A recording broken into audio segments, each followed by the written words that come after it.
ನಮಸ್ಕಾರ, ನೀವು ನೋಡ್ತಾ ಇದ್ದೀರಾ ಬಾಸ್ ಟಿವಿ ಕನ್ನಡ. ನಾನು ಮಂಜುನಾಥ್ ಶ್ರೀನಿವಾಸ್. ನ್ಯೂಸ್ ಅಂದ್ರೆ ಆಲ್ ಇಂಪಾರ್ಟೆಂಟ್ ನ್ಯೂಸ್ಗೆ ಸ್ವಾಗತ. ಮೋದಿ ಟ್ರಂಪ್ ಡೀಲ್ ಕುದುರಿಸಿದ್ದು ಯಾಕೆ ಗೊತ್ತಾ? ಟ್ರಂಪ್ನ ನಿಜವಾದ ಪ್ಲಾನ್ ಏನು? ಷೇರು ಮಾರುಕಟ್ಟೆಯಲ್ಲಿ ಹೊಸ ದಾಖಲೆಯಾದರೆ ನಿಮ್ಮ ವಾಟ್ಸ್ಆಪ್ ಬಳಕೆ ಬಗ್ಗೆ ಬಿಗ್ ಅಪ್ಡೇಟ್. ಎಲ್ಲವನ್ನೂ ಕ್ವಿಕ್ ಅಂಡ್ ಕ್ಲಿಯರ್ ಆಗಿ ನೋಡೋಣ ಬನ್ನಿ. ಭಾರತ ಯುರೋಪಿಯನ್ ಒಕ್ಕೂಟದ ಜೊತೆ ಮದರ್ ಆಫ್ ಆಲ್ಡೀಸ್ ಒಪ್ಪಂದ ಮಾಡಿಕೊಂಡ ಬಳಿಕ ಅಮೆರಿಕ ಜೊತೆ ಕೂಡ ಐತಿಹಾಸಿಕ ಒಪ್ಪಂದ ಮಾಡಿಕೊಂಡಿದೆ. ಅಮೆರಿಕ ಅಧ್ಯಕ್ಷ ಡೊನಾಲ್ಡ್ ಟ್ರಂಪ್ ಮತ್ತು ಪ್ರಧಾನಿ ನರೇಂದ್ರ ಮೋದಿ ಫೋನ್ ಸಂಭಾಷಣೆ ಮೂಲಕ ಈ ಮೆಗಾ ಒಪ್ಪಂದವನ್ನ ಮಾಡಿಕೊಂಡಿದ್ದಾರೆ. ಇದರಿಂದಾಗಿ ಭಾರತೀಯ ರಫ್ತುದಾರರಿಗೆ ಭಾರಿ ಗುಡ್ ನ್ಯೂಸ್ ಸಿಕ್ಕಿದೆ. ಅಮೆರಿಕ ಭಾರತದಿಂದ ಬರುವ ವಸ್ತುಗಳ ಮೇಲಿನ ಸುಂಕವನ್ನು 25% ನಿಂದ 18%ಗೆ ಇಳಿಸಿದೆ. ಜೊತೆಗೆ ಹೆಚ್ಚುವರಿ 25% ದಂಡವನ್ನ ಮನ್ನಾ ಮಾಡಲಾಗಿದೆ. ಹೀಗಾಗಿ ಈ ಒಪ್ಪಂದವನ್ನ ಭಾರತದ ಆರ್ಥಿಕತೆಗೆ ಐತಿಹಾಸಿಕ ತಿರುವು ಅಂತ ಪರಿಗಣಿಸಲಾಗುತ್ತಿದೆ. ಆದರೆ ಈ ಒಪ್ಪಂದದಿಂದ ನೆರೆಯ ರಾಷ್ಟ್ರಗಳು ನಿದ್ದೆಗೆಟ್ಟಿರೋದಂತೂ ಸುಳ್ಳಲ್ಲ. ಯಾಕಂದ್ರೆ ಅಮೆರಿಕಕ್ಕೆ ಸಾಮಗ್ರಿಗಳನ್ನ ಕಳಿಸುವ ಪಾಕಿಸ್ತಾನ, ಚೀನಾ, ಬಾಂಗ್ಲಾದೇಶಗಳಿಗಿಂತ ಭಾರತ ಮೇಲಿನ ಸುಂಕ ಕಡಿಮೆಯಾಗಿದೆ. ಈ ಬಗ್ಗೆ ಪ್ರಧಾನಿ ಮೋದಿ ಫುಲ್ ಖುಷಿಯಾಗಿದ್ದು ಸೋಷಿಯಲ್ ಮೀಡಿಯಾದಲ್ಲಿ ಮಾಹಿತಿ ಹಂಚಿಕೊಂಡಿದ್ದಾರೆ.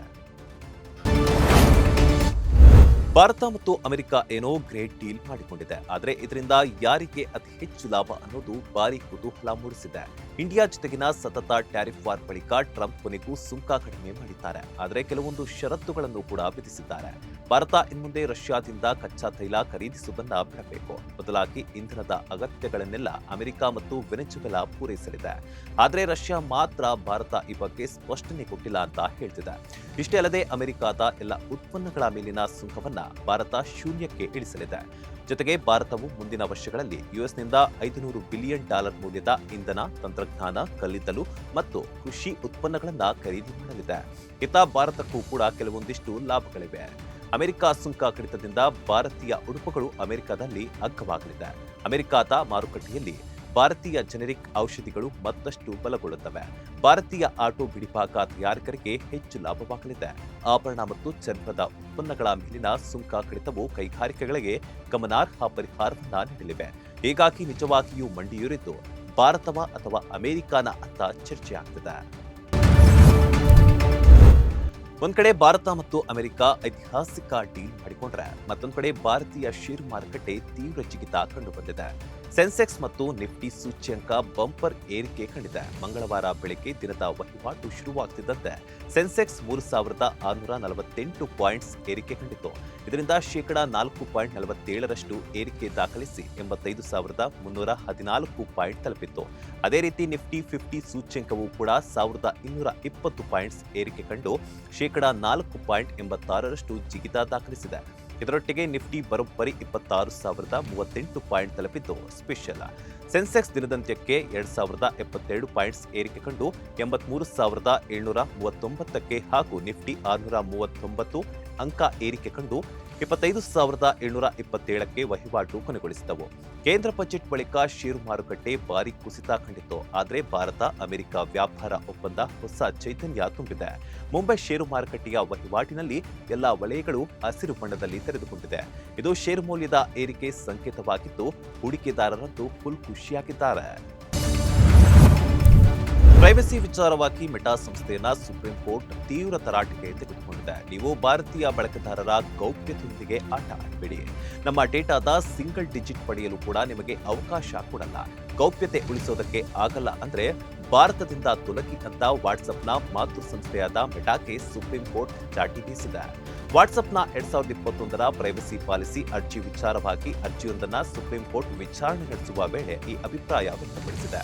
ವಾಟ್ಸ್ಆಪ್ ತನ್ನ ಪ್ರೈವಸಿ ಪಾಲಿಸಿಯನ್ನ ಬಳಸಿಕೊಂಡು ಬಳಕೆದಾರರ ಡೇಟಾವನ್ನ ಕಮರ್ಷಿಯಲ್ ಆಗಿ ದುರ್ಬಳಕೆ ಮಾಡಿಕೊಳ್ತಾ ಇದೆ ಅನ್ನೋದು ಪ್ರಮುಖ ಆರೋಪವಾಗಿತ್ತು. ಮುಖ್ಯ ನ್ಯಾಯಮೂರ್ತಿಗಳಾದ ಸೂರ್ಯಕಾಂತ್ ಅವರು ಈ ಆರೋಪವನ್ನ ಗಂಭೀರವಾಗಿ ಪರಿಗಣಿಸಿ ಮೆಟಾಗೆ ಎಚ್ಚರಿಕೆ ಕೊಟ್ಟಿದ್ದಾರೆ. ಯಾವುದೇ ಭಾರತೀಯ ಪ್ರಜೆಯ ಗೌಪ್ಯತೆಯೊಂದಿಗೆ ರಾಜಿಯಾಗಲು ನಾವು ಅವಕಾಶ ಕೊಡೋದಿಲ್ಲ ಅಂತ ಎಚ್ಚರಿಕೆ ಕೊಟ್ಟಿದ್ದಾರೆ. ಜೊತೆಗೆ ವಾಟ್ಸ್ಆಪ್ನ ಗೌಪ್ಯತಾ ನೀತಿ ಸಾಮಾನ್ಯ ಜನರಿಗೆ ಅರ್ಥವಾಗುವುದಿಲ್ಲ ಅನ್ನೋದು ನ್ಯಾಯಾಲಯದ ಮತ್ತೊಂದು ಅಸಮಾಧಾನ. ಭಾರತೀಯ ರೈಲ್ವೆ ಇಲಾಖೆಯ ಪರೀಕ್ಷೆಗಳಲ್ಲಿ ಕನ್ನಡ ಭಾಷೆಯನ್ನ ನಿರ್ಲಕ್ಷಿಸುತ್ತಿರುವುದು ಮತ್ತೆ ಮುಂದುವರೆದಿದೆ. ರೈಲ್ವೆ ಇಲಾಖೆಯ ಬಡ್ತಿ ಹುದ್ದೆಗಳ ಪರೀಕ್ಷೆಯ ಅಧಿಸೂಚನೆಯಲ್ಲಿ ಕನ್ನಡವನ್ನ ಸಂಪೂರ್ಣವಾಗಿ ತಿರಸ್ಕರಿಸಲಾಗಿದೆ.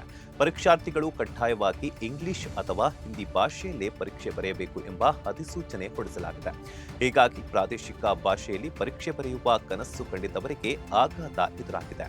ಈ ಬಾರಿ ಪರೀಕ್ಷೆಯನ್ನ ಸಿಬಿಟಿ ಅಂದ್ರೆ ಗಣಕಯಂತ್ರದ ಮೂಲಕ ನಡೆಸುತ್ತಿರುವುದರಿಂದ ಕನ್ನಡದಲ್ಲಿ ಪ್ರಶ್ನೆ ಪತ್ರಿಕೆ ಸಿದ್ಧಪಡಿಸಲು ಸಾಧ್ಯವಿಲ್ಲ ಅಂತ ಇಲಾಖೆ ವಿಚಿತ್ರ ಕಾರಣ ಕೊಟ್ಟಿದೆ.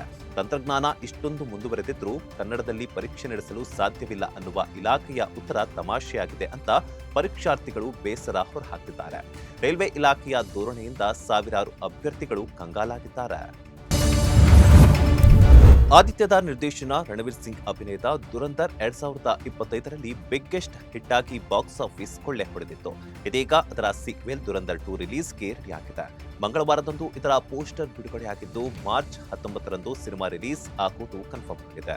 ಆದರೆ ಅದೇ ದಿನದಂದು ರಾಕಿಂಗ್ ಸ್ಟಾರ್ ಯಶ್ ಅಭಿನಯದ ಟಾಕ್ಸಿಕ್ ರಿಲೀಸ್ ಆಗಲಿದ್ದು ದೊಡ್ಡ ಕಾಳಗವೇ ನಡೆಯಲಿದೆ.